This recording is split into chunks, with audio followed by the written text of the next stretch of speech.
Good evening and welcome to another edition of Money Talk with Melanie. I am your business diva, Melanie Collette, and I am so very happy to be broadcasting live from beautiful Cape May County, New Jersey. And it's dark now every day at 5 o'clock when my show airs. I'm not really feeling the dark, but but it is what it is. What are you going to do? But I'm very happy to be here. Happy to say hi to the people who are starting to load up in Facebook. How you doing, Wendell? And I'm happy, very pleased to have my guest today, Poirier, who's a keynote speaker and author and entrepreneur. Just fantastic. His latest book is called The Book of Why and How, subtitled Discover the Timeless Secrets to Success and Abundance. I'm really excited that he is back on the show. He's been on the show before. Lord knows I could use some positivity. And if we seem like we're on a bit of a roll after I do a little bit of news, that is because I just had the pleasure of Corey interviewing me for his show. So I'll probably touch a little bit on that as well. So very excited to have him here. Hello, Clayton, Jay, Chad, Donna McCleary, Gina. Hi, Torrin. Donna will be very happy to hear. Donna's a long time friend of mine. It's been like really long. And we're still 29. I can't believe it, Donna. But we've been friends for some 20 some odd years, even though we completely disagree politically. But I think you're going to really like today's show. You're going to like Corey, Donna, for sure. Torrin, hi. So I think you're going to be excited about that. But before I get you excited about Corey, I am going to have to talk a little bit about what's in the news, which is the tax bill. And no, Miss Donna, you are not going to be broke. I promise you. It's not going to happen. You're not going to be, you have nothing to worry about. You're not going to be broke. So I thought that I would touch, since it is a money show, as part of the news, that I would talk a little bit about. You're not going to be broke. Talk a little bit about the tax bill and about what it entails and how it's going to possibly affect you. And I can assure you that I'm going to be working on getting the tax mama, aka Eva Rosenberg, on the show, who's a friend of the show and a show sponsor, to talk about the deets about the tax bill. I will definitely be working on that. And if you haven't been to her website yet, shameless plug for my sponsor, taxmama.com, go there, because she will answer your tax questions for free. So you might want to do that. But I don't know if anyone noticed, like it might have been in the news, that we passed a brand new tax bill. You can no longer say that the president didn't get anything done. We finally got something done. The Do Nothing Congress finally got something done. It's a $1.5 trillion tax bill. Now, some companies like Comcast have already started giving out bonuses based on the tax bill. How about that, Donna? People are giving out $1,000 bonuses just because they got a tax cut. The biggest cut is the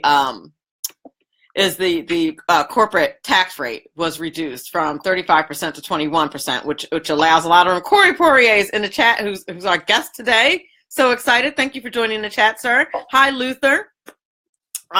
But companies are giving out bonuses, and if Donna, if you and I worked in the private sector, we'd have it made, but but we don't. So we're not getting any extra checks due to the tax cut. Donna said, who are those businesses going to? If you work for Comcast, you're getting a $1,000 bonus. And I think AT&T is giving out a bonus. There's a few companies that are giving out bonuses just based on the fact that their taxes got cut. That's going directly to the people, to the little guy, not to executives, to the worker bees. So that's a good thing. Maybe we need to get out of teaching, Donna. No, that's a good thing. So that the tax cut has had a direct impact. I mean, you may not, I know you don't love President Trump, but you have to give him credit for this one. He pushed really hard to get it done by Christmas, and now we're going to see a reduction in our taxes by February. we should start seeing like bigger paychecks by February. So I think it's a pretty exciting thing. As far as the individuals go, it lowered individual rates. There's still 7 tax brackets, unfortunately. That was supposed to be simplified, but they changed the rates. So the rates are now going from the new rates are going to be 10%, 12%, 22%, 24%, 32%, 35%, and 37%. And those are lower rates than they are today. And here's the thing that's kind of funny though. And hi, Mike Fitzpatrick. Here's the thing. Oh, come on. I'm going to say what I'm going to say before I respond to Donna's comment. Here is the thing about these rates is that people who are not paying taxes now are getting a tax cut as well. Kathy Barnett and Ron Edwards, welcome. I'm so happy to have you here. I'm flattered that media persons in their own right would take time out to listen and watch my show. Thank you. And in answer to your question, Miss Donna McCleary, since when are Democrats concerned about the debt? You guys were not concerned about the debt when they passed Obamacare. Remember how expensive that was? And Republicans were like screaming about that. Do you recall that? Like that happened. I'm just saying. So like you don't get to like be like concerned about the debt now. You just don't. You don't get to do that. How's the bill going to be paid? You don't want debt left for your children. Stop that. That's our line, Donna. I'm sorry. I mean, I'm kind of kidding, kind of not, but it's true. And I'll tell you how it's going to be paid. Real talk from a financial perspective. How it is going to be paid. You already see that companies just on the don't talk about Obama.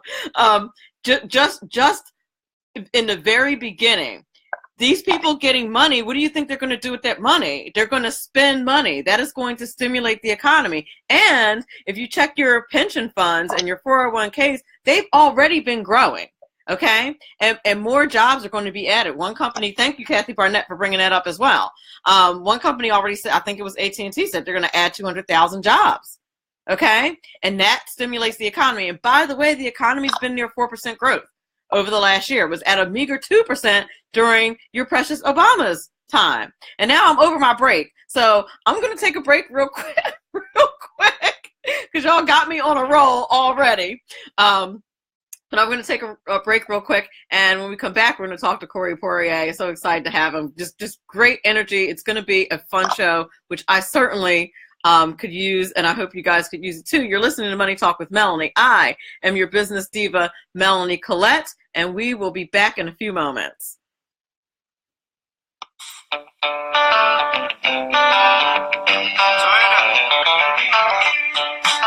The type of occupation in America now will dictate her style of life or death we as Americans will experience in the future.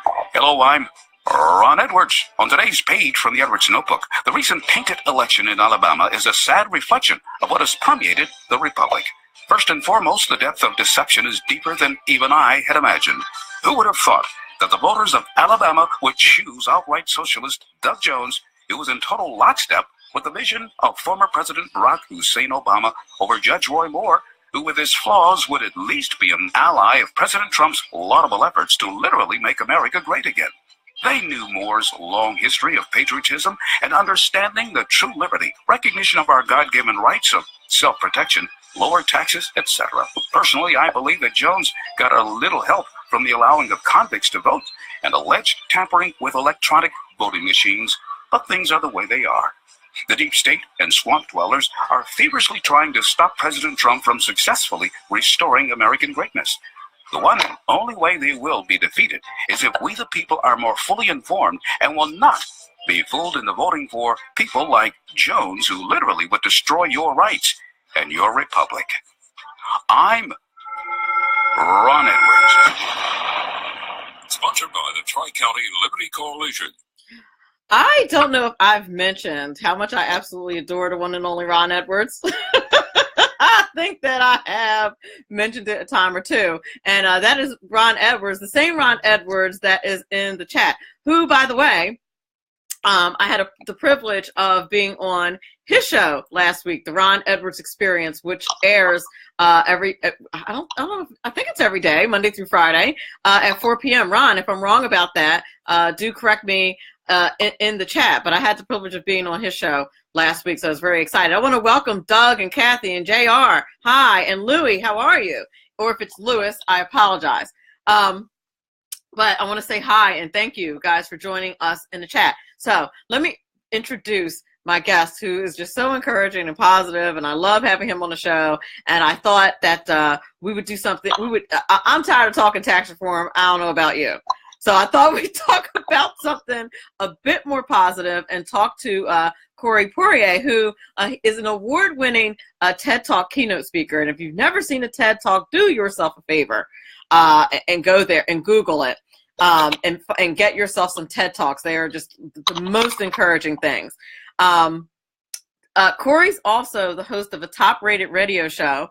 He's a 20-year plus year entrepreneur, an international best-selling author, and he's interviewed more than 4,000 influential leaders and me. So, without further ado, welcome, Corey. How are you? I'm doing fantastic, Melanie, and I'll say that it's 4001. Oh, you're very kind. Thank you so much. Thank you for doing the show. You for coming back, because you could have not come back. And thank you for interviewing me. It was so that was just really a pleasure. I almost cried when you asked me that last question. We'll talk about that. Talk about that later. I got a little choked up. I'm just saying. Yeah, my pleasure, and thank you for you certainly knocked it out of the park. So thank you for making that magic happen. Oh, thank you. You're too kind. So let's talk about what it is that you do. You're a sick. How many times have you done a TED Talk? It's probably more than that by now. No, it's 2 times. So I've done two TED Talks. Okay. And or I guess TEDx Talks. I mean, it's really interchangeable now, the 2 different names. Sure. And I'll say that I can't really say a whole lot about it, but I'm talking with somebody about another one right now. So I'm going to probably say soon to be 3.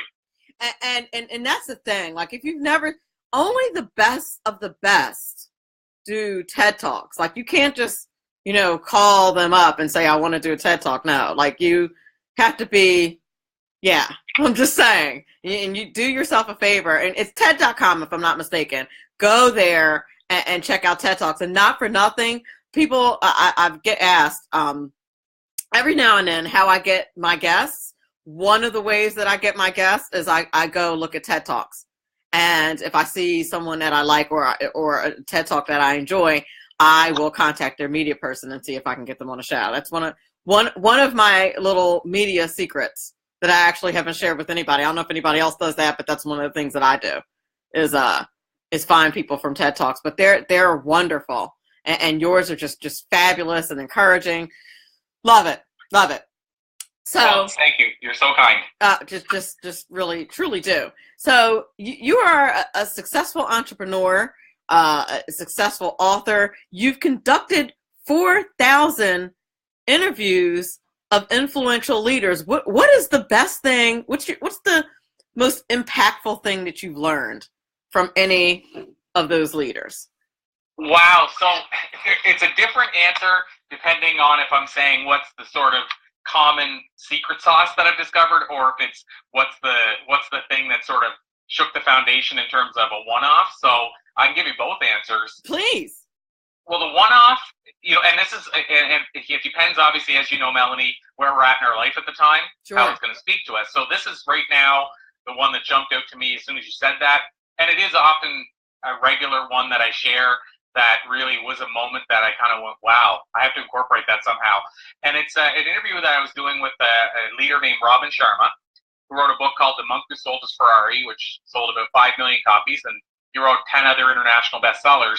And what he talked about when I asked him about how to live, let's say, a fulfilling life or a successful life, he said that he always tried to do what he I don't know if you learned it directly from him or heard him say it, but what Warren Buffett said about figuring out what you want your life to look like when you're 80, and then, when you're sitting on that rocking chair or sitting out in the deck at 80, and then figuring out what you have to do from now until then for that life to happen. And let's say it's whatever that is. Let's say it's 10 big things, like write an international bestseller or father or mother X amount of children or whatever that might be.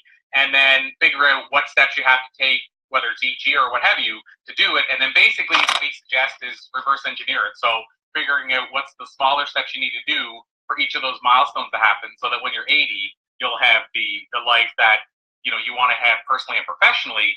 And what I think is really cool about that is it may not end up being exactly as you planned it to be or you strive for it to be.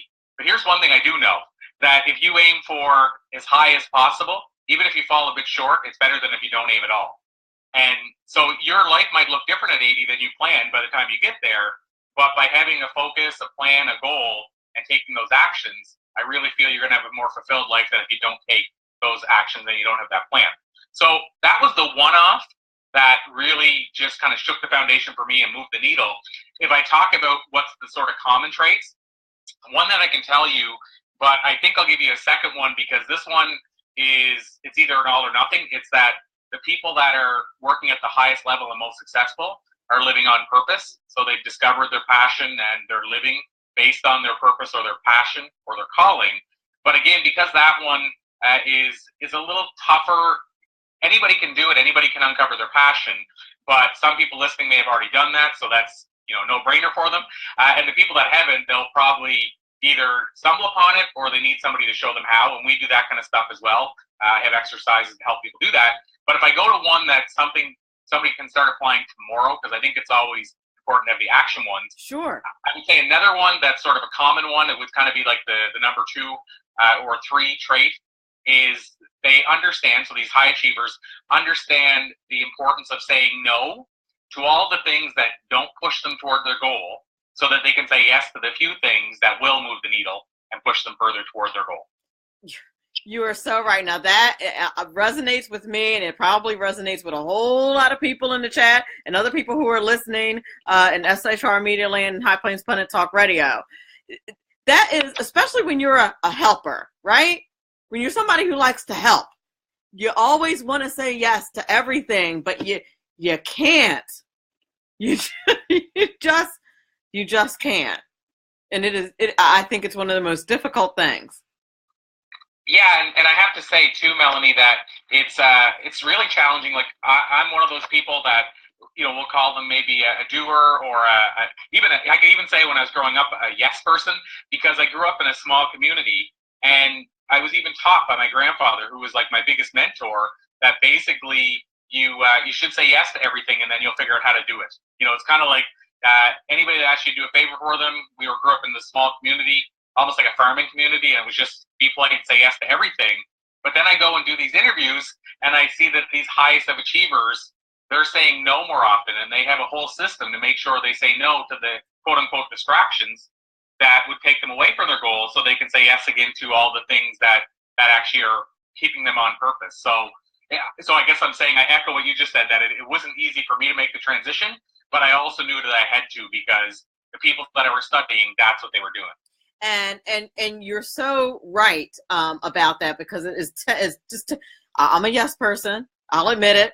It's hard for me not to pick up that call when I know that, somebody probably, wants something or needs some of my time, and I legitimately don't have it, and then the next thing you know, your stuff's not getting done. Your goals are not being accomplished, but you've helped other people, which is never a bad thing to lift others up. And that's certainly, I'm sure, not what Corey's trying to communicate here.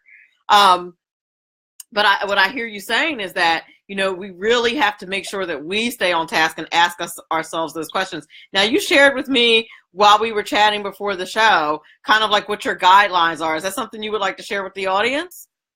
Yeah, absolutely. And that really, I guess we can say, ties exactly into this whole idea of knowing how to say no, what to say no to. And to kind of echo what you just said as well, Melanie, I'm certainly saying what I try to do is I try as often as possible to do as much as I can to help as many as I can. But at the same time, I also know that there's only so much you can do. And then if you take on more or the wrong stuff, you're actually doing a disservice to the people that you could otherwise help. So I only say that because, I'm not saying, turn down your best friend when they ask, can you lend me an ear? Right. I think you have to use sort of your better judgment as to what the no's and yeses are. But here's a little system, what you're referring to, that guides me in terms of how I live my life, but it also allows me to know what to say no and yes to for the most part. I use this as a 90% rule. So basically what that is that I've said and I discovered over the years that I want to be the person that, and these are my five keys, that if I'm doing these, I'm on the right track. It's basically that I want to be the guy who motivates, donates, inspires, educates, and entertains. And so what that means to me is that if I'm speaking, then I want to be doing most of those five. I want to be, entertaining, educating, inspiring people. If we're running a radio show and I'm interviewing somebody, I want the interviews to do some of those, hopefully all of those five things. If I'm writing an article, I want to incorporate those five things. And also, it even goes into my personal life. If I'm hanging around with friends, I want to try to entertain them. I want to try to inspire them. I want to try to motivate them. I want to try to give back. That's the donating part. And so really, that's my 5-test system. And so what I do is if I'm taking on stuff and I'm worried I'm taking on too much, then I start asking myself, is it most of those 5 things? Like each thing I'm doing, is it going to accomplish most of those 5 things? And if I come up and a lot of the things I'm being asked to do are going to be 1 or less, then it makes it easy to start saying no to certain things. And then the secondary part to that is, how do you say no? Because that's another big part that's challenging for us people that that don't really want to offend anybody, and we want to do what we can to help everybody. And what I guess I use as a system, it's what I learned from a guest we had in the show. Her name is Shailene Johnson, and she's the creator of the Turbo Jam product. And so what she said is that when people ask her to take things on, she lets them know that her family is a major priority to her. And so she'll say, you know what, I got to talk to my husband, see what else we have on the go. And if it's okay with you, then I'll get back to you. But if I can't help you, I'm going to try to refer you to a couple people who can. And I think if you say no that way, it's really hard to get mad at the person. It's true. Instead of just like totally shutting them down and say, no, I don't have time. Yeah, absolutely. So that's my 5-part system. I like it. That's excellent. I mean, and I think, to have a criteria and have some structure to it, just keeps us on track too, right? Not only, keeps other people at bay, but really keeps us on track and kind of focused on what our goals are, Yeah, absolutely. And like I said, it's worked for me in a few different ways. One, we were talking about this whenever you were visiting my show, but it helps me align with legacy to make sure that what I'm doing now is going to help people in the long run. It's going to, fulfill the track that I'm on. If I'm trying to have an invisible impact, it helps make sure I'm having more of that. It helps me decide, as we said, what to say yes and no to, so it keeps me productive. I use that sort of system in many different ways. And really what I call it is my personal mission statement. And I kind of loosely took the mission statement that companies use and reformed it for myself. So whenever you see a company that says our goal is to, like Disney, to make people happy, well, mine is to make sure when I'm working with people that I'm finding a way to donate to them, to motivate them, and you see where I'm going from that. Sure. So I actually basically sat down and determined what I want to mean my personal mission statement or my purpose statement to be, and that's what came out after quite a bit of work of trying to figure it out. And like I said, it now guides most areas of my life. That's fantastic. And I think you asked me about mine. I said I think most of the time it's just, is it helpful? Is what I'm doing helpful or not? Like yes or no? Is what if what you're doing is not helpful, then you may maybe not do it. It's very simple, but I need to adopt that. That is very good. Now you've interviewed 4,001 people. No, I'm kidding. 4,000 influential people. That's an incredible amount of interviews. How do you? And you're very good at it, by the way. I mean, really ask some poignant. You're like, you don't have to prepare. We're just gonna, talk about you. Those questions were not like super easy. That was not, they were not super easy questions, in my opinion. And actually all I mean by that is that they were very thought provoking, and really made you dig kind of deep, for answers. And so with those 4,000 people that you've interviewed, you know, what things have you learned? And I have to imagine that you've learned a lot. Yeah, so the first part, I'll reverse it and say a lot, but then I'll dive deeper. And I will say too, it's funny because when you mentioned the 4,000, I added the 4,001. I should add it's well over 4,000 now. 4,000 is kind of we track it, and because if you're quoting a number, you want to make sure you can back that up. Sure. And so I don't know exactly where we're at now. I haven't looked in a bit, but I know we're well over 4,000. We're probably closer to 4,500. So not that matters. I only just like to say, because somebody might say, "How would he know it's 4,001 right in the dot?" type thing. Right. And the other thing, because people ask a lot of times, how is that even possible? So how that happened, and it's all those interviews are documented. And how it happened is I had a publication before our radio show. And for the publication, I had to do somewhere in the range of 80 to 100 interviews a month. And that publication ran for over 5 years.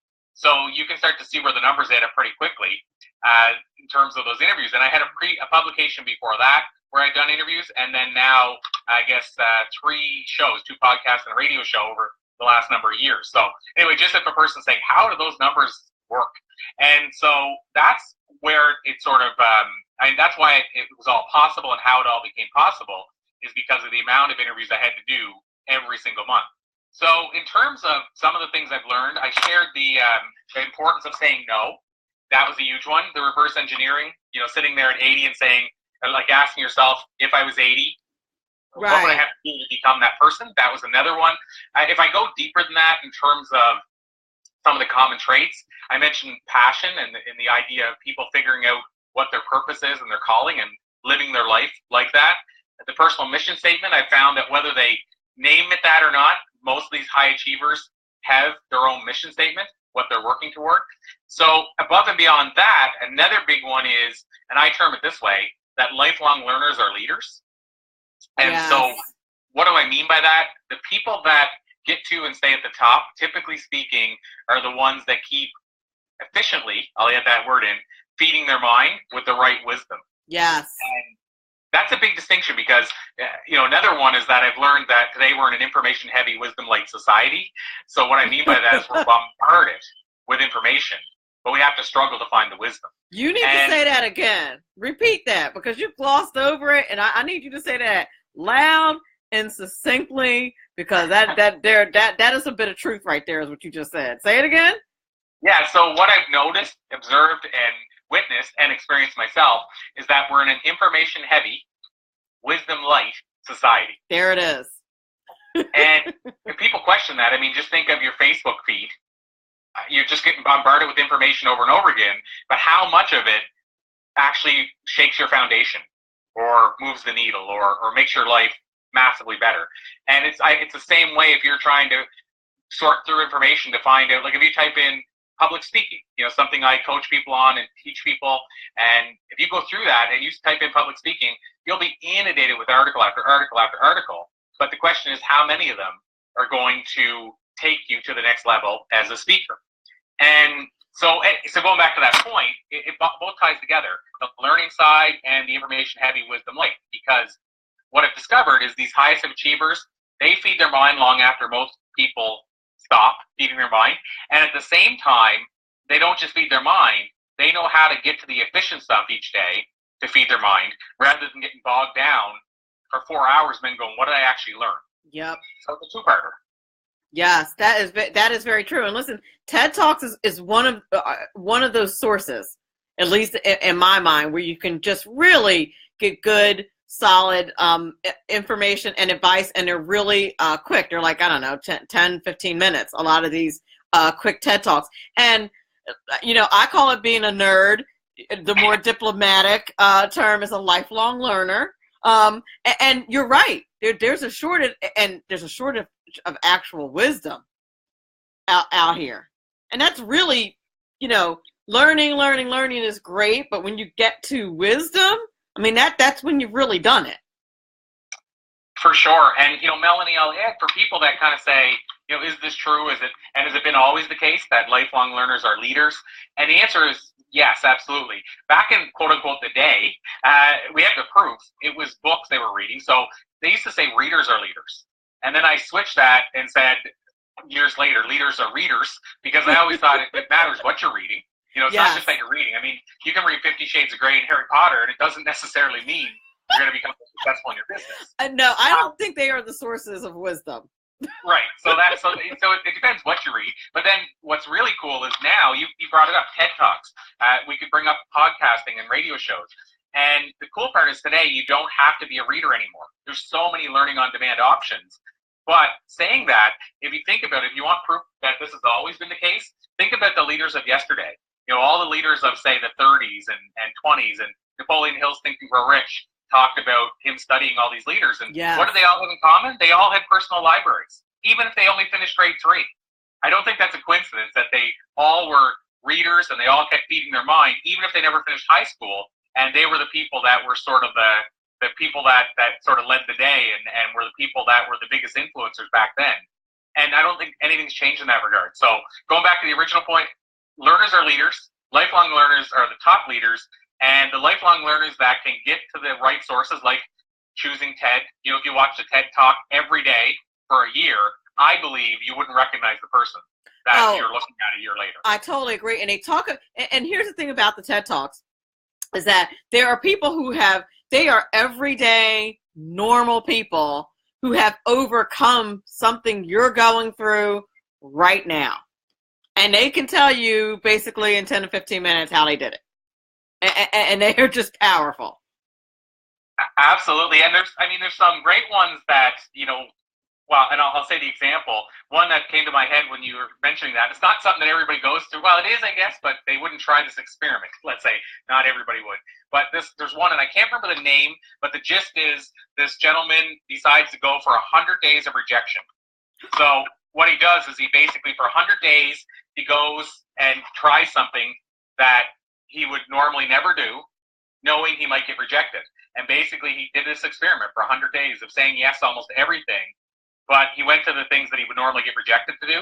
And, the rejection side of it is something we all face every day. Sure. So listening to his journey, you can learn so many insights about, first of all, you get motivated and inspired by what's possible.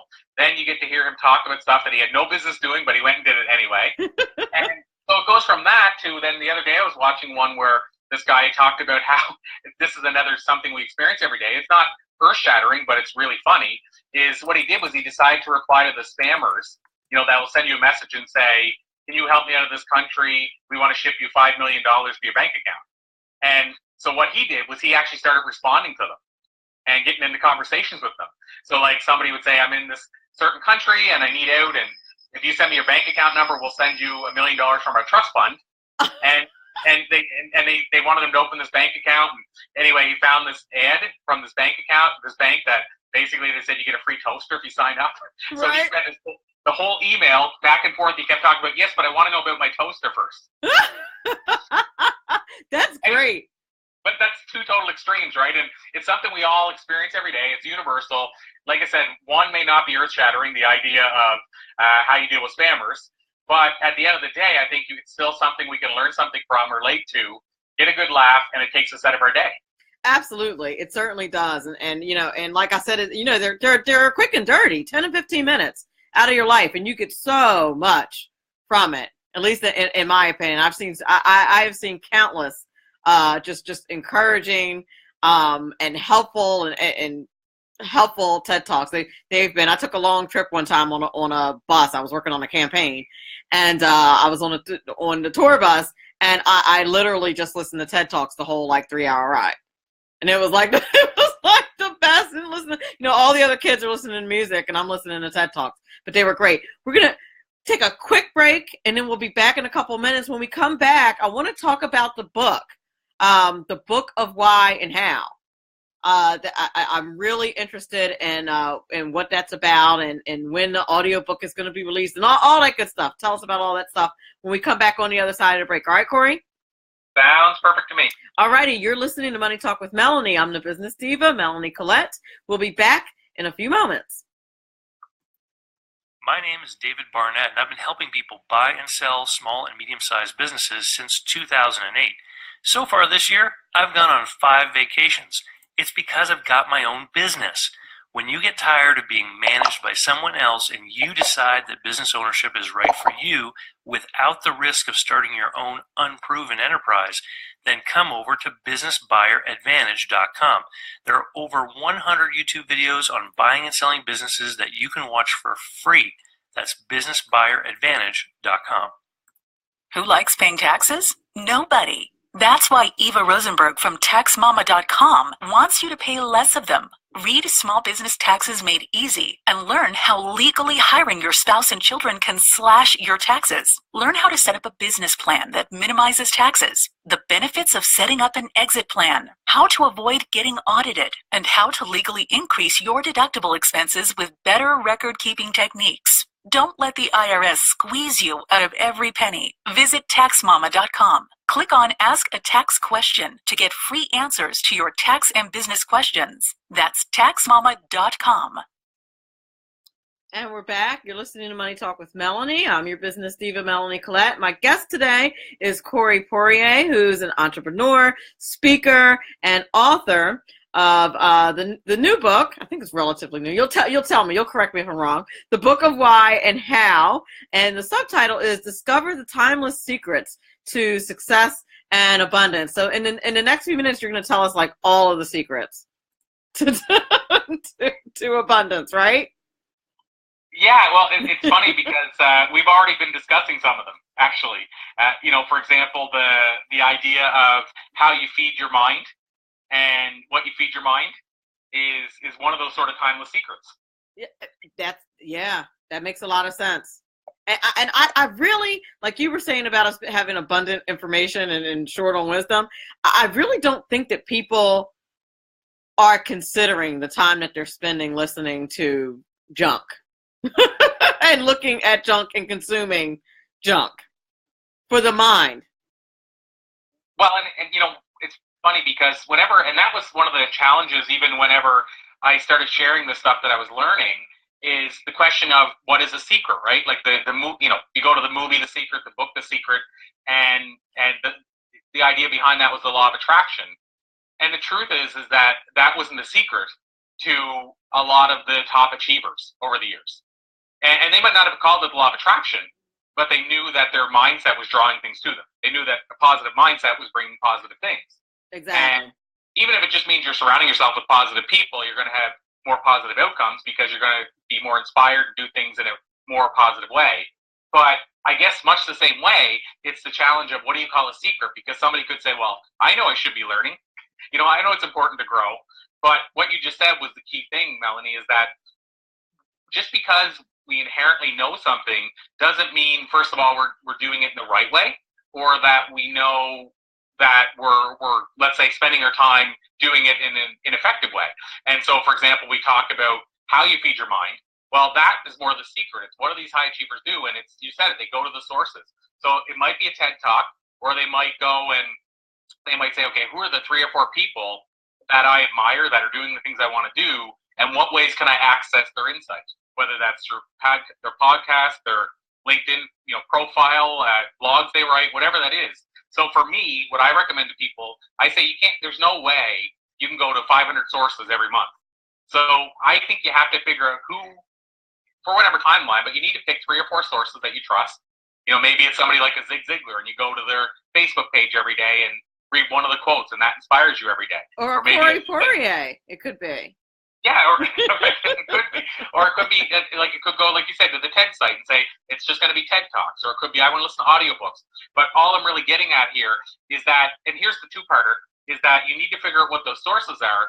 And then the cool part is, the fact that we can now learn on demand, you can actually avoid the distractions. So the distractions is the part that people forget when they say, oh, I already know that I should be learning. But they don't necessarily realize that they're going to get pulled off track for 2 hours trying to learn for 15 minutes. But if you pick your sources and you go directly to them, you're actually bypassing all that information that comes to you that would be otherwise a distraction. So I think it's the learning on demand that makes it such a secret now in terms of what they do differently.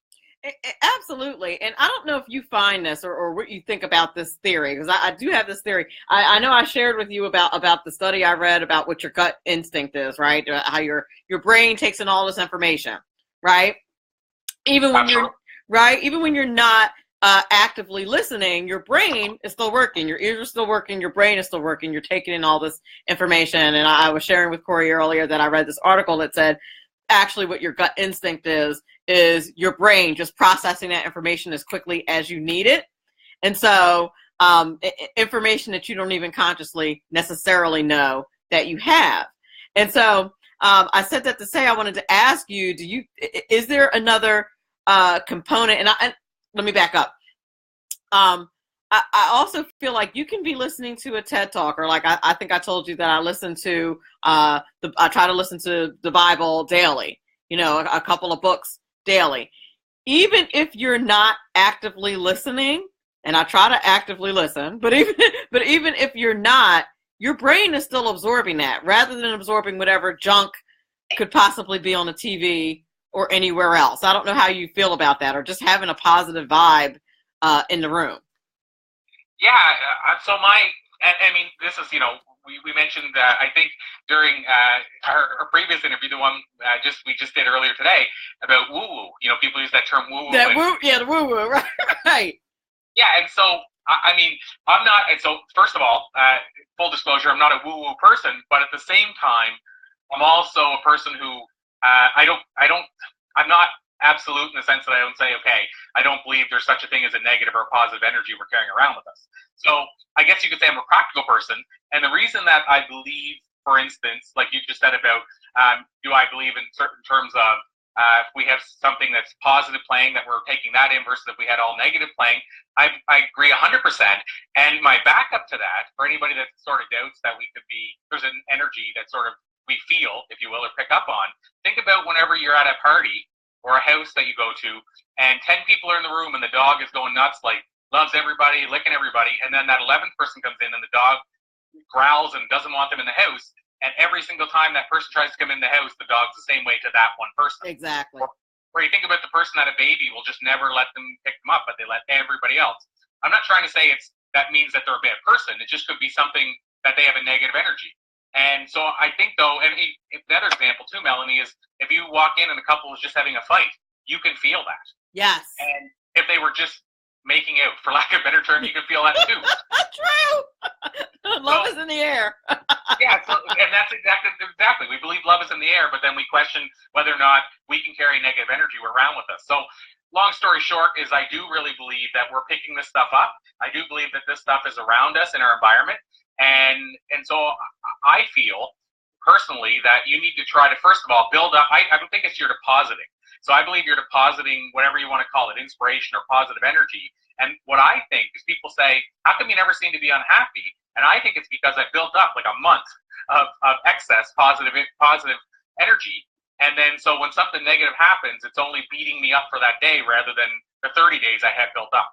So I believe in it so strongly that for me, not the woo-woo way, not in the way of I'm like in the house going, oh, I can sense the energy, but just like in the sense that I do believe that we do carry negative or positive around with us, and the more positive we are, the easier it's going to be for us to remain positive.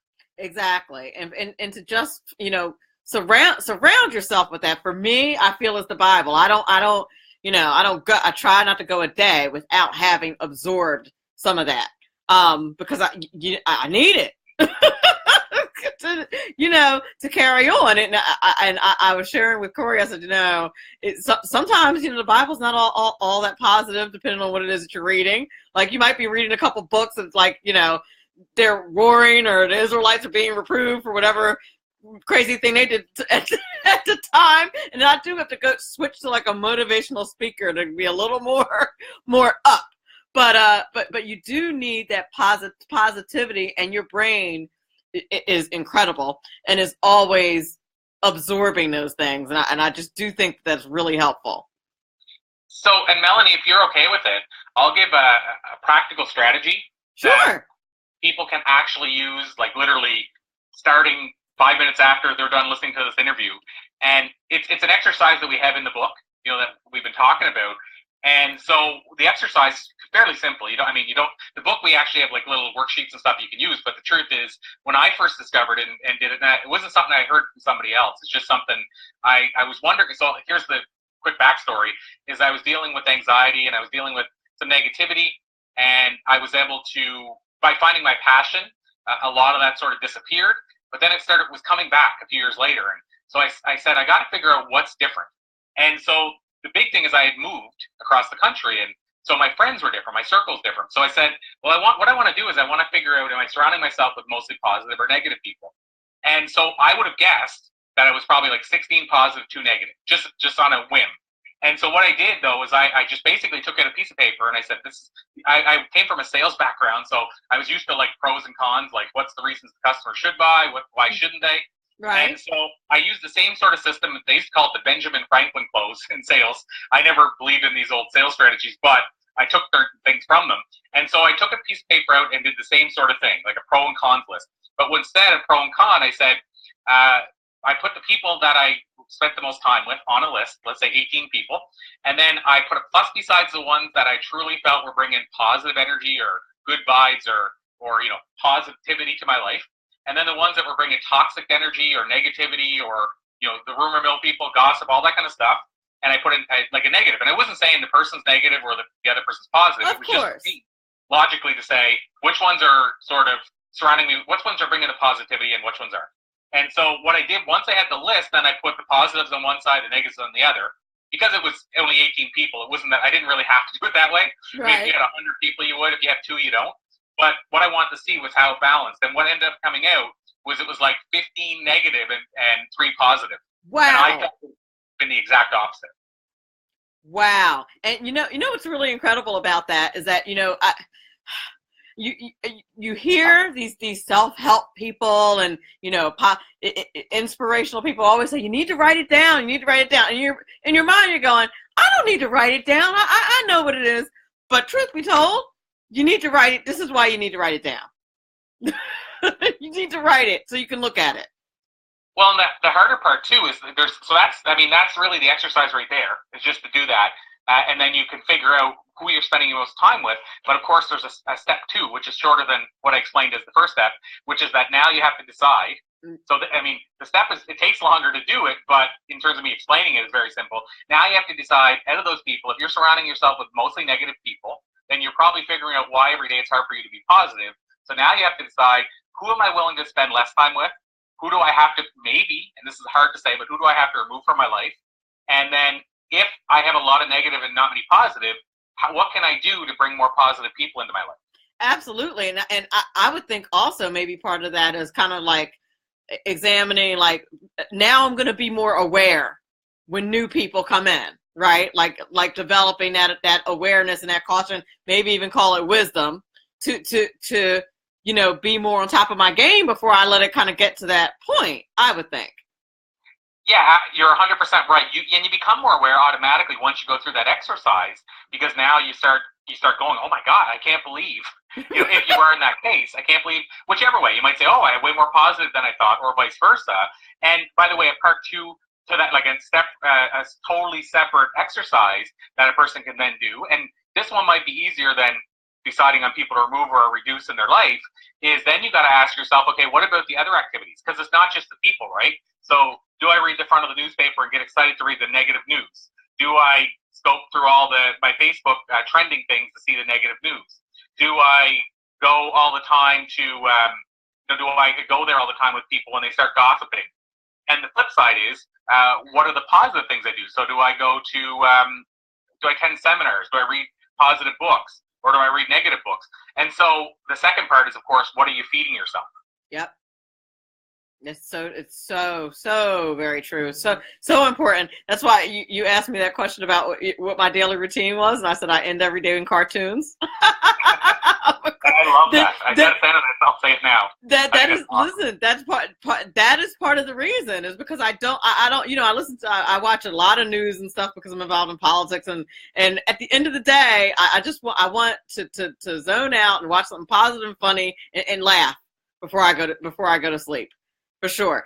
We only have about a minute left. Please tell everybody where they can get your book, if they want you to speak, how they can reach out, all that good stuff. So we didn't talk about the other side, Melanie, which is my speaking side. We sort of hinted around about it in terms of the fact that I mentioned I coach other speakers and people to speak. So if somebody's wanting to learn how to speak from the stage for impact, for fees, whatever that is, they can visit us at thespeakingprogram.com. And if they sign up there, they get access to some free video training as well. The book itself was just out. It's coming out again in late January. So if you go to thebookofwhy.com, that's where everything's going to be sort of announced. And then finally, if you want to reach out to me and connect with me, Poirier.com. So those are kind of 3 hubs. Love it. And like his Facebook page. It's pretty awesome. Oh, thank you so much. So humbling. Absolutely fantastic. Thank you so much, Corey, for everything. And it's been just a lovely evening, I have to say. Thank you so much, Melanie. The feeling is mutual. And thank you for all the great work you're doing. And you as well. I hope you'll come back. Awesome. I'd love to. Awesome. Have a great night. You too. You listen to Money Talk with Melanie. I'm your business diva, Melanie Collette, and I have to close the show. Remember, all of this is all very important because, after all, it's your money.